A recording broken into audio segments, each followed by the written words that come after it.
하나님께서 저희들에게 주시는 말씀입니다. 베드로전서 3장 13절에서 17절까지 말씀입니다. 또 너희가 열심으로 선을 행하면 누가 너희를 해하리요. 그러나 의를 위하여 고난을 받으면 복 있는 자니 그들이 두려워하는 것을 두려워하지 말며 근심하지 말고 너의 마음에 그리스도를 주로 삼아 거룩하게 하고 너희 속에 있는 소망에 관한 이유를 묻는 자에게는 대답할 것을 항상 준비하되 온유와 두려움으로 하고 선한 양심을 가지라. 이는 그리스도 안에 있는 너희의 선행을 욕하는 자들로 그 비방하는 일에 부끄러움을 당하게 하려 함이라. 선을 행함으로 고난받는 것이 하나님의 뜻일진데 악을 행함으로 고난받는 것보다 나으니라.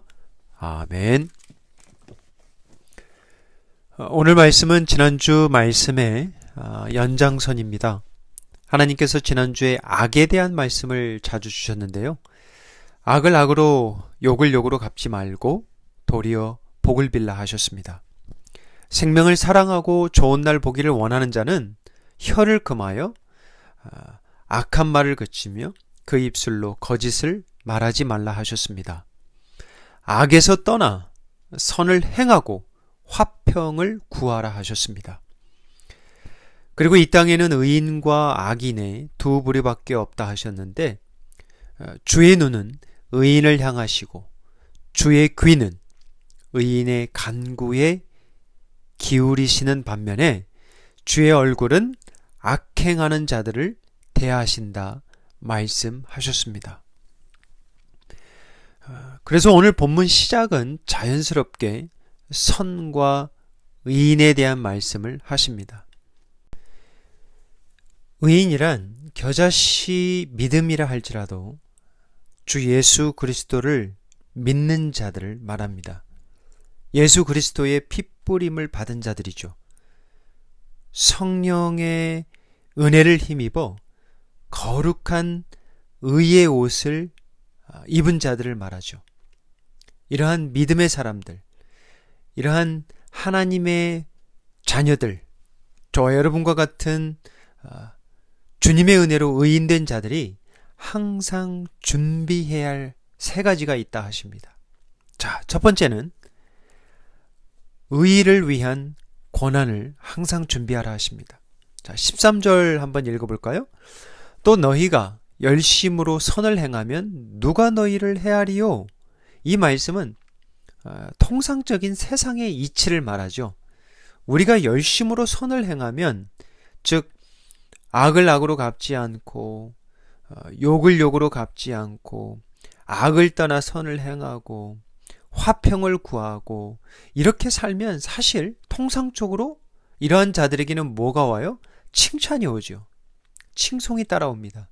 심지어는 상까지도 받죠. 그래서 일반적으로 선을 행하면 누가 너희를 해야겠느냐. 그래서 일반적으로 선을 행하면 해를 받지 않는다는 말씀이죠. 그런데 14절에 반전이 일어나죠. 14절입니다. 그러나 의를 위하여 고난을 받으면 복 있는 자니 그들이 두려워하는 것을 두려워하지 말며 근심하지 말고. 일반적으로 이 땅에서 우리가 살아가면서 선을 베풀고 살아가면 이렇게 선으로 돌아오는 것들이 있습니다. 그죠? 그런데 선을 행하고 의롭게 살아가는데 오히려 이것으로 말미암아 고난이 찾아온다. 지금 그렇게 말씀하시는 거거든요. 우리의 의 되신 예수님처럼 동정하며 사랑하며 불쌍히 여기며 겸손히 살아가는데도 동정과 사랑과 불쌍히 여김으로 되돌아오지 않고 도리어 나를 해함으로 돌아온다는 것이죠. 철두철미하게 말씀 지키며 세상과 타협하지 않고 의롭게 살아가는데 도리어 욕과 비방과 핍박과 환난이 찾아온다 말씀하십니다. 그래서 믿음으로 살아가는 의인들이 항상 준비해야 할 것은 믿음으로 인한 핍박, 고난, 환난, 이것이라 말씀하십니다. 우리 신앙에도 여러 단계가 있죠. 예수님을 처음 믿기 시작할 때가 있습니다. 이때가 이제 보통 유아기, 유년기 그렇잖아요. 이 유아기 때 보면 부드러운 젖을 먹어야죠.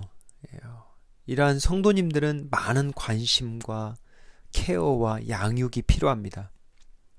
때가 되면 밥을 잘 넣어줘야 되죠. 이런 분들에게 단단한 음식으로 양육하면 탈이 납니다. 설사가 나죠. 이제 갓난아기의 신앙에서 기저귀를 떼고 젖을 떼고 걸음마를 배우는 시기가 있습니다. 이제 뛰기 시작하죠. 이 모든 것이 새롭죠. 많이 배우는 시기입니다. 엄마 아빠의 신앙 흉내 내고요. 무럭무럭 말씀으로 자라갑니다. 근데 믿음은 순수하지만 쉽게 넘어지죠. 이때는. 그리고 신앙의 여정 가운데 청장년 시대가 있습니다. 이때가 이제 믿음이 단단해질 때입니다. 산전수전 많이 겪죠. 이때는 하나님을 이해하는 깊이가 더 넓어지는 때입니다. 그리고 선과 악을 구분하는 정도가 아니라 그리고 선과 악을 다스리시는 하나님의 다스리심과 그 하나님의 주권, 하나님의 통치를 이제 알게 되는 거죠. 그래서 이러한 청장년 때 소명을 받아 헌신하기도 합니다. 어떤 행동으로 임하는 거죠. 순종하게 되는 거죠. 삶으로 하나님 앞에 드리고자 합니다. 근데 헌신하다 보니까 여러 가지 고난을 받죠. 헌신하지 않으면 고난도 적습니다. 그죠? 우리가 하나님의 말씀으로 살겠다, 하나님의 부르심에 내가 순종하겠다 하면 진짜 없던 고난도 쏟아집니다. 이때 저희들이 잠시 흔들릴 수도 있습니다. 내가 이렇게 주님께 헌신했는데 왜 나에게 이런 고난이 올까? 이런 시험이 들 수도 있거든요.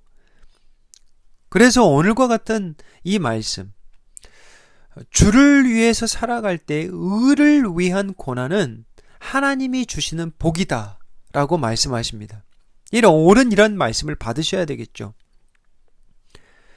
사랑하는 우리 성도님 여러분, 여러분의 신앙은 어느 과정입니까? 유아기입니까? 유년기입니까? 청소년기예요? 장년기입니까? 저 여러분의 신앙은 잘하고 있습니까? 성도님들이 교회를 찾는 이유가 있죠.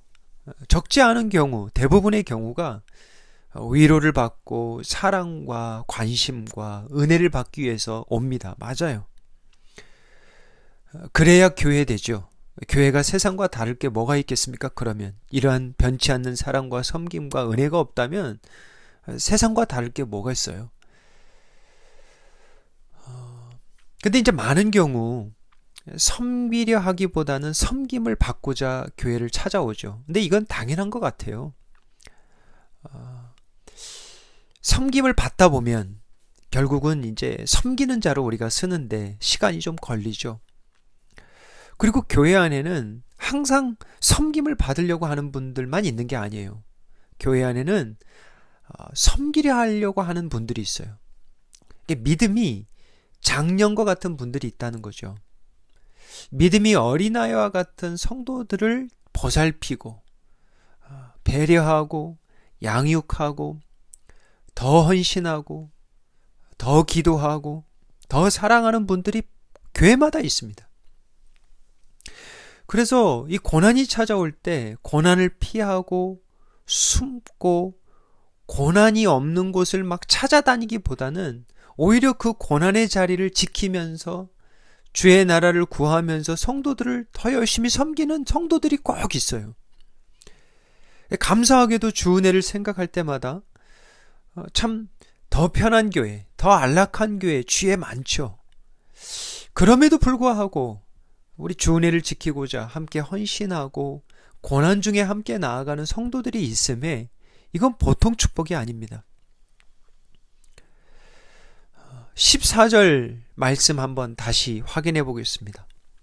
의를 위하여 고난을 받으면 복 있는 자니 이렇게 말씀하십니다. 복이 있다 하세요. 여러분, 여러분이 생각하는 복의 차원과 또 성경이 말씀하는 이러한 복, 우리가 말하는 복들, 흔히 말하는 복이 뭐예요?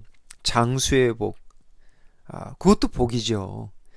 그리고 물질의 복, 그것도 복이죠. 또 사람의 어떤 관계의 복, 뭐 자녀의 복, 뭐 명예의 복, 뭐 여러 가지가 있겠죠. 여러분이 생각할 때. 하지만 오늘 하나님께서 말씀하시는 복은 무엇이냐? 의를 위하여 고난을 받을 때 받는 복이 있습니다. 이러한 복을 놓치지 말라 하세요. 의를 위하여 받는 그 복은 아주 특별한 복이죠. 특권이죠. 일반적으로 의를 행하고 선을 행하면 칭찬과 상을 받는데 오히려 고난을 받게 된대요. 그래서 고난이 그런저런 고난이 아니라 특별한 고난, 특별한 복으로 연결되는 고난이라는 거죠. 그래서 고난의 반대는 복이 아니라 고난이 복이라 하세요. 주를 위한, 의를 위한 고난은 복이라 하십니다. 이런 분들이 복된 자라 하세요. 이런 복 받으시기 바랍니다. 이러한 복을 사모하시기 바랍니다. 14절 후반절입니다. 그들이 두려워하는 것을 두려워하지 말며 근심하지 말라. 그 고난 자체를 두려워하지 말라 하십니다. 참 우리가 그런데 살아가 보면 참 고난이 두려워요. 그죠?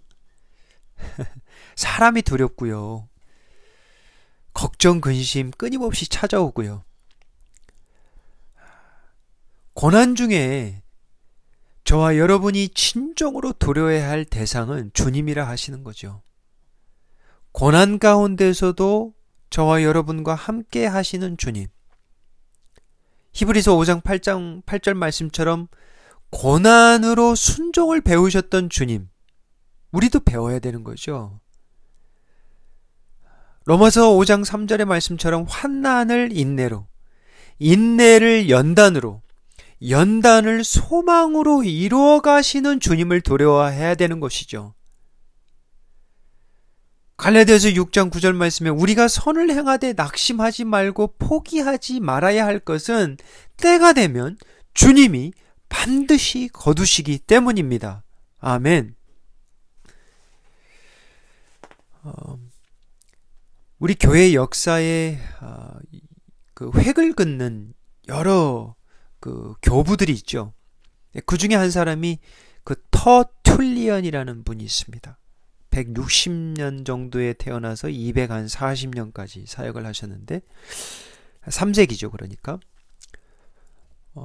삼위일체 이 교리에 대해서 또 책을 쓰시고 참 귀한 분이죠. 근데 이분이 이런 얘기를 해요. 마음이 열리면 여러분의 다리는 사슬을 느끼지 못한다.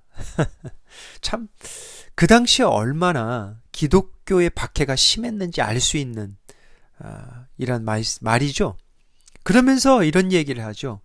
순교자들의 피가 교회에 씨라 말씀했습니다. 순교자들의 피가 교회에 씨라. 교회는 절대 저절로 세워지지 않습니다.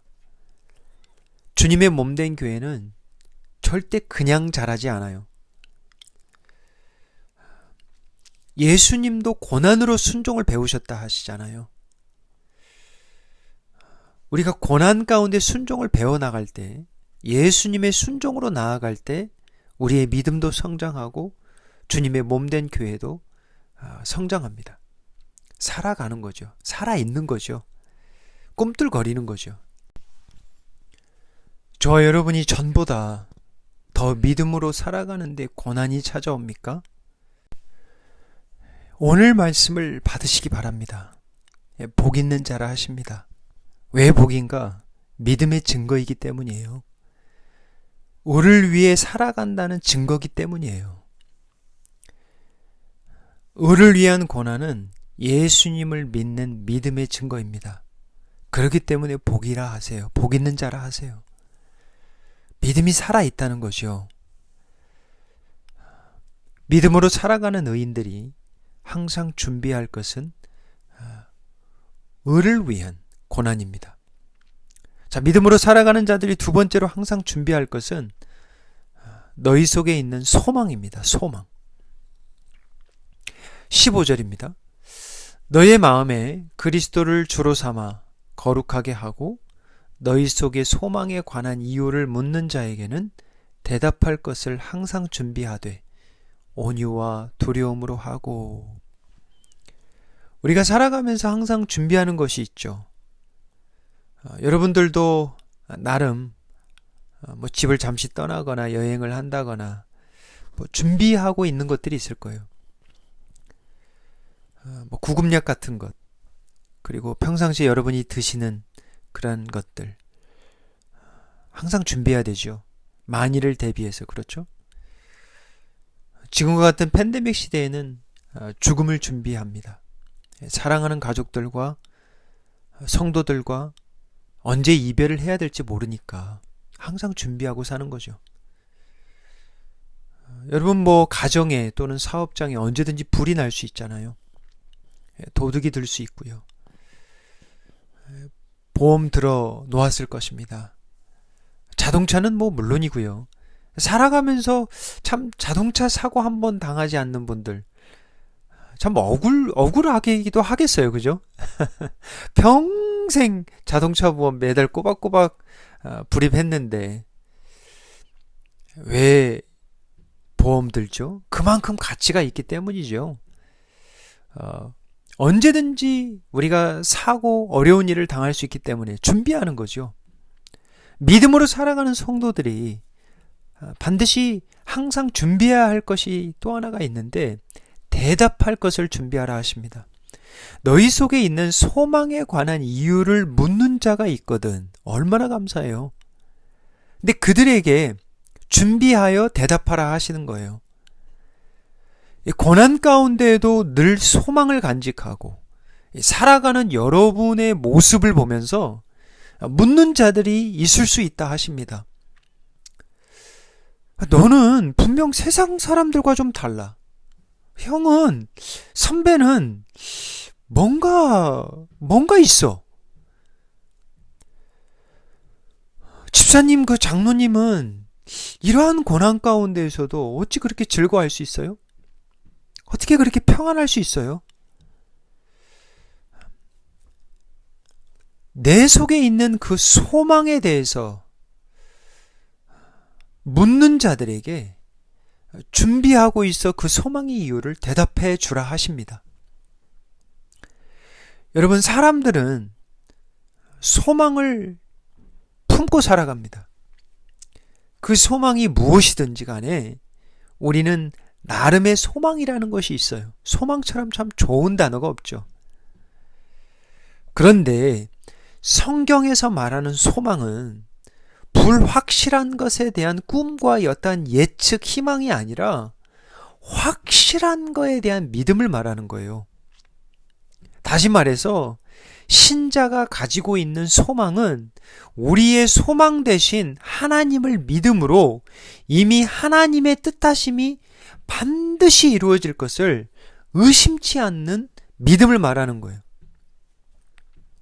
소망의 주체가 인간인 우리가 아니라 이 땅을 창조하시고 여전히 다스리시는 하나님의 심을 믿는 믿음을 말하는 거예요.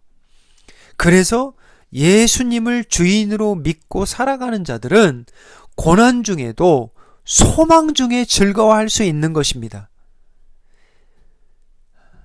이해되지 않는 고난 중에서도 여전히 믿음으로 소망 가운데 살아갈 수 있는 비결이죠. 이 팬데믹 시간을 겪으면서 우리에게 많은 질문들이 있을 것입니다. 근데 이 가운데 사실은 믿음이 흔들리시는 분들도 있어요. 그런데 믿음이 흔들리는 것은 어찌 보면 자연스러운 일입니다, 여러분. 말씀을 드렸지만 신앙에는 여러 단계가 있어요. 유아기가 있고 유년기가 있고 청장년의 기가 있습니다. 노련한 노년기도 있고요. 여러분, 장년들도 넘어집니다. 신앙생활 20년, 30년, 40년 하시는 분들도 넘어져요. 근데 이럴 때 참 믿음 좋은 분들이 주위에 있는 거 큰 축복입니다, 여러분. 여전히 주님께 소망을 두는 그러한 성도들과 함께 교제함이 축복이에요. 전에 말씀드렸지만 이 땅에 복권 신앙은 없습니다. 신앙은 잘하는 거예요. 신앙은 씨 뿌리는 비유처럼 뿌려지고 그 씨가 자라 나무가 되는 거죠. 그리고 열매가 맺혀지고 그 나무를 통해서 많은 새떼들이 와서 새들이 쉴 수 있는 그런 안식처가 되는 것이죠. 그러니까 신앙은 자라가는 거죠. 하루아침에 나무로 자라지 않습니다. 그죠? 근데 신앙을 자라가게 하는 것은 고난이에요. 고난을 통해서 믿음이 자라가는 거죠. 때로는 우리 안에 의심도 들어오고 때로는 우리 안에 질문도 들어오고 그래서 우리가 믿음 있는 선배들을 찾기도 하고 주님 앞에 엎드리기도 하고 말씀을 열기도 하고 고난이 올 때 우리가 주님을 더욱더 붙들게 되는 것이죠. 그것이 축복이죠.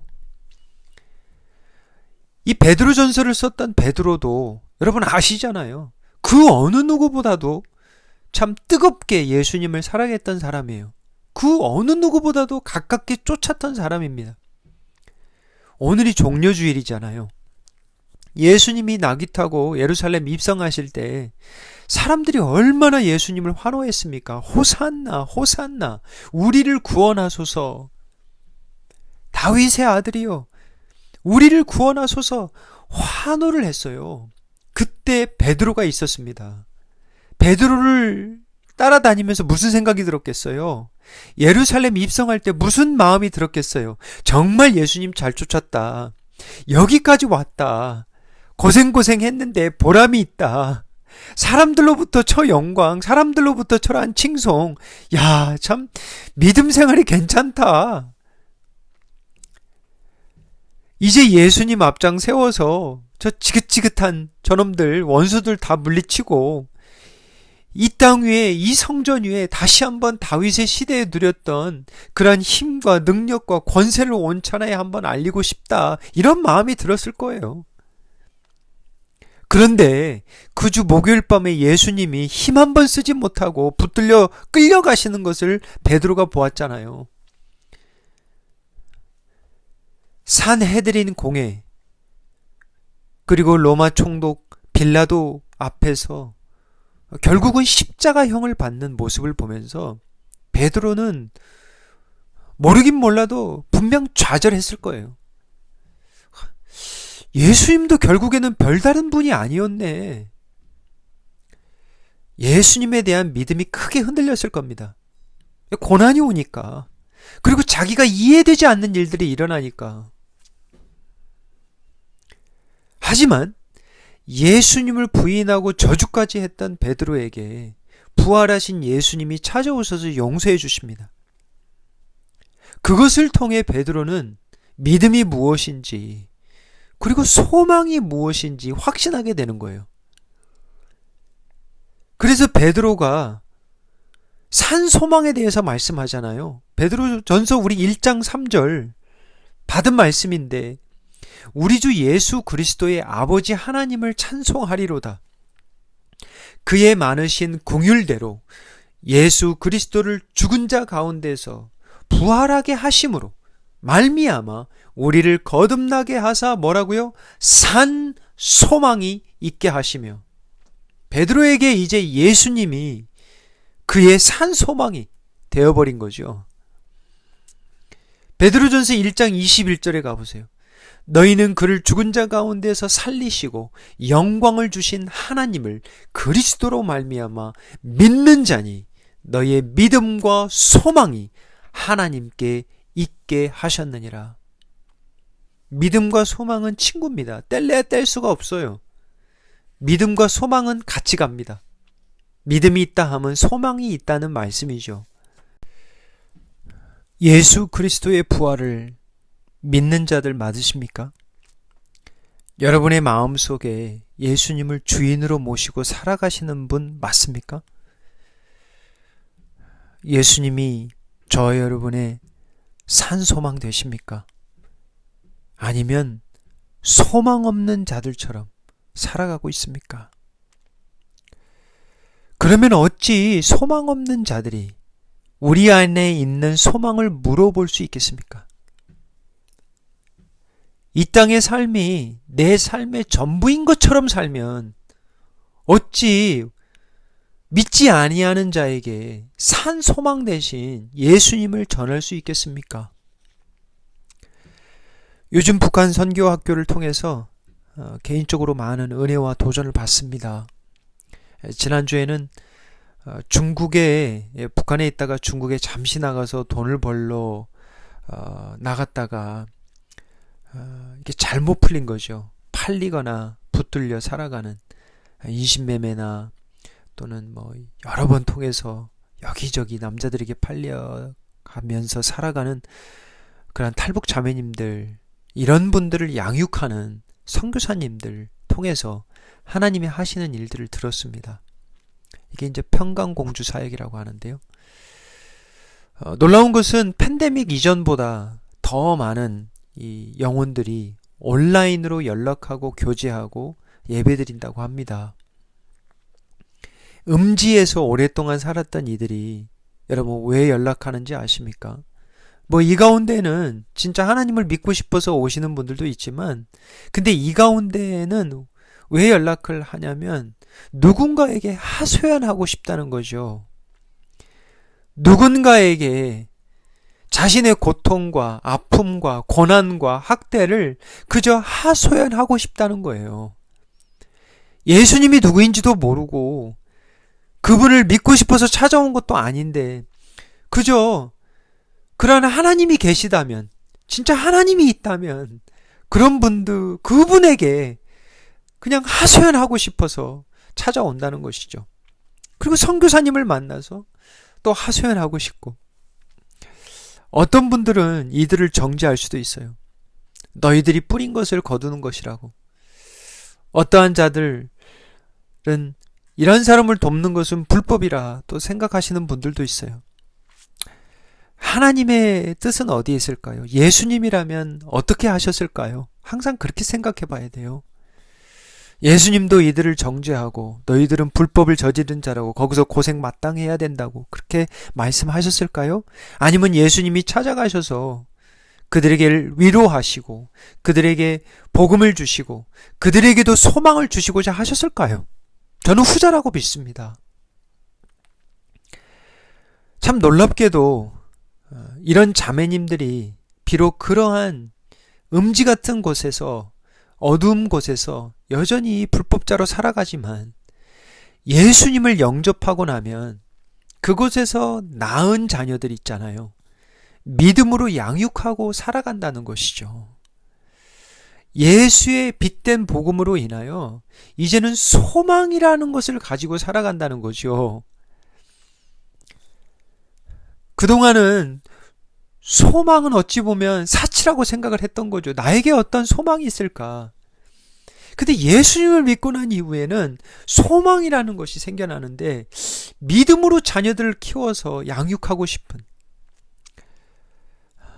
그러한 소망,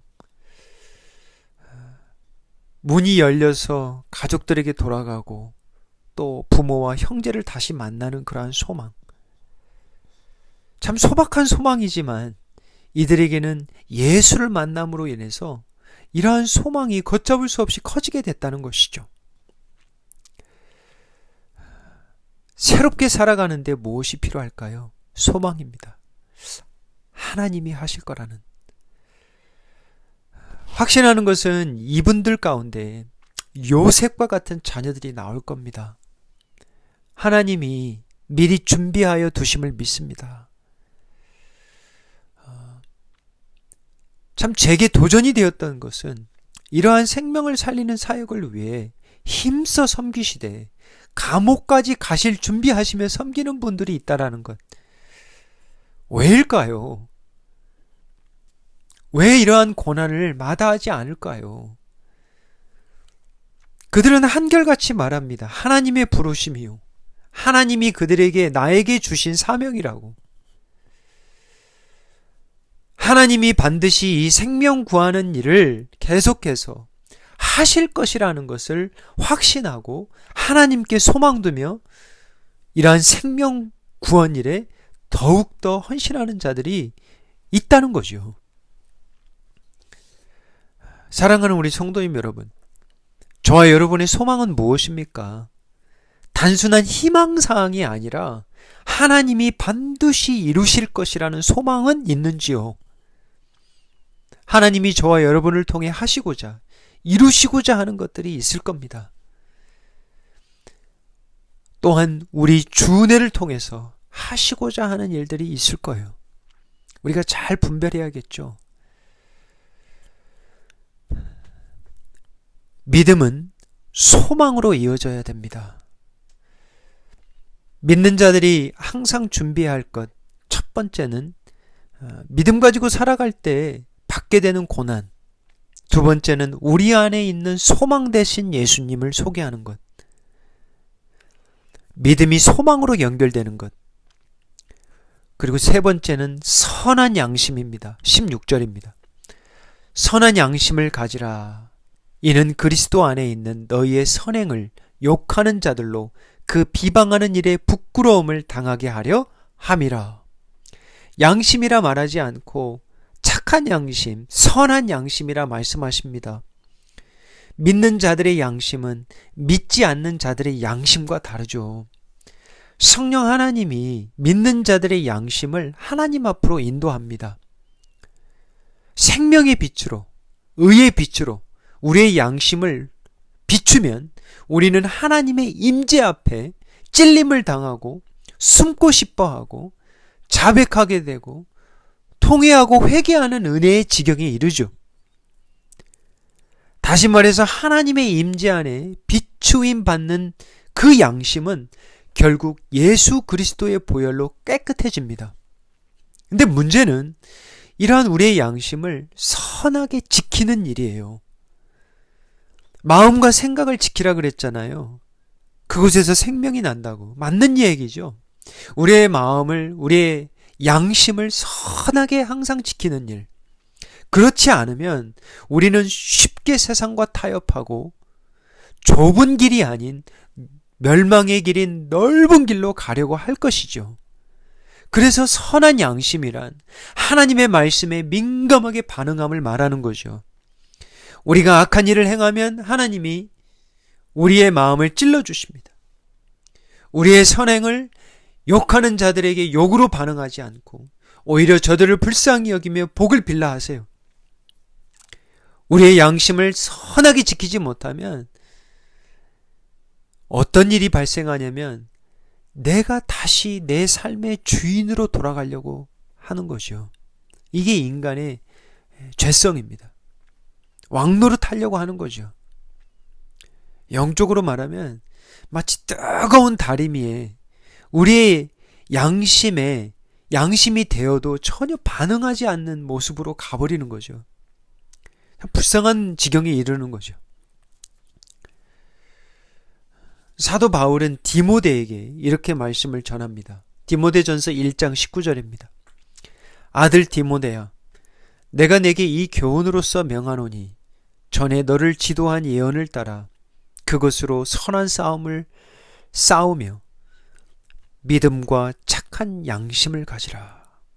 어떤 이들은 이 양심을 버렸고 그 믿음에 관하여는 파선하였느니라. 디모데는 믿는 자요. 어릴 때부터 말씀으로 자란 자입니다. 목회자예요. 그런 이에게도 필요한 것이 있다 하세요. 선한 싸움 하기 위해서 필요한 것 두 가지. 믿음과 착한 양심이에요. 기적을 베푸는 엄청난 어떤 영적인 능력과 파워와 어떤 은사를 이야기하는 게 아닙니다. 믿음과 양심이래요. 이건 사도 바울이 살아가면서 하나님으로부터 경험케 된 이런 신앙이겠죠. 내게 필요한 것은 믿음과 양심이다.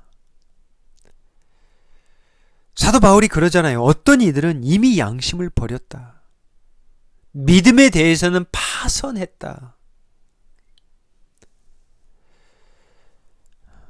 참 두렵고 떨리는 말씀이죠. 우리가 양심을 버릴 때, 양심을 팔아버릴 때, 그때 우리의 믿음은 곤두박질합니다. 그때 주인이 없어요. 예수님이 주인 되지 않습니다. 내가 왕노릇할 때죠. 그리고 악을 악으로 갚고요. 욕을 욕으로 갚고요. 의를 위한 고난 피합니다. 그리고 고난 없는 안락한 신앙을 쫓아 살고자 하죠.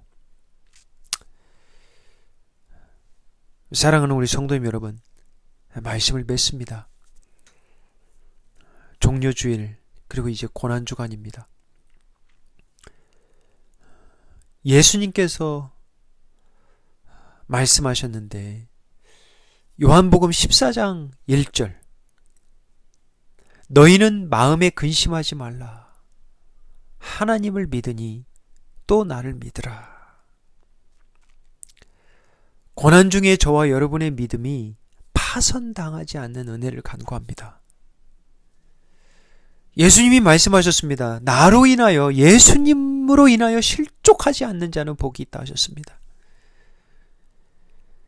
우리가 때로는 믿으면서 살아갈 때 오히려 예수님을 믿는 믿음 때문에 우리가 잠시 흔들릴 수도 있거든요. 실족하지 않는 은혜를 간구합니다.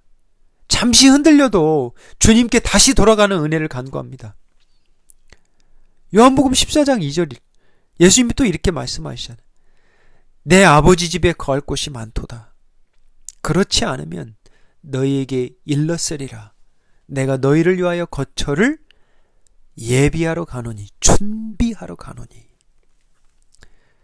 예수님이 저와 여러분들에게 말씀하십니다. 마음에 근심하지 말라. 하나님을 믿으니 나를 믿으라. 나를 믿으라. 내가 너희를 위하여 거처를 준비하러 가노니 나를 믿으라. 우리가 주님이 준비하신 아버지의 집에 도착하기 전까지 우리가 항상 준비해야 할 것이 있습니다. 믿음으로 살아갈 때 고난이 찾아온다는 것 준비하시고요. 고난이 없는 것이 복이 아니라 믿음으로 고난 받음이 복이에요. 그들이 복 있는 자라 하십니다. 그리스도를 주로 삼아 살아가는 자들의 마음속에 소망을 꼭 잃지 마시고 이 소망을 묻는 자들에게 준비하여 답하라 하십니다.